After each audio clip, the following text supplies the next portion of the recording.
আপনারাই তো ভালো ছিলেন, আমরা করছি বাড়তে। পোলাপাইনের ডিউটি কুঞ্চি পায় আছে বিউটি। পটের বেলা পাবজি খেলা টুস্কির লগে চ্যাটে। পড়ালেখা টন টন পার্কে যায় ডেটে। পড়তে যায় না মরতে যায় না এক নাইকার পাট।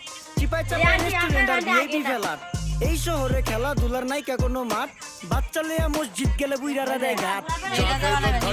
কেউ যাইতো না ভেজালে, আগের মানুষ সরল ছিল, থাকতো না কেউ ক্যাচালে। নাস্তা খেলে চলেন নানা লইয়া জায়গা হোটেলে। কি করতেছে নাতি বউ, ওঠে নাইকা সকালে। ঘুম থেকে উঠতে উঠতে সর্বনিম্ন 12টা। হোটেলে যাইয়া গামু সবজি দিয়া পরোটা। কারে কেমনে টুপি দিয়া নিজের বেলা বড়টা। কি করতেছে সালমায়, আপনি গো সালমায় সুখ পেয়া ভুলে গেছে আল্লাহর নাম তাই ঘুমায়। ব্যালেন্ডারে মশলা বাটবো তাও দেখি ঝুমায়। সুখে থাকতে ভূতে কিলায় পেট নিয়ে এসে চুমায়। নেচা নেচা টিকটক করে হিন্দি গান শোনায়। আমগো সকল মাখালারা সাত সকালে উঠতো, হাঁস মুরগি গরু ছাগল কত কিছু পালতো। ঘর দুয়ার পরিষ্কার কইরা ধান নিরে রাখতো। পুকুর গাড়ে গোসল করতো, কল চেপা পানি লইতো, পাড়া পুতা।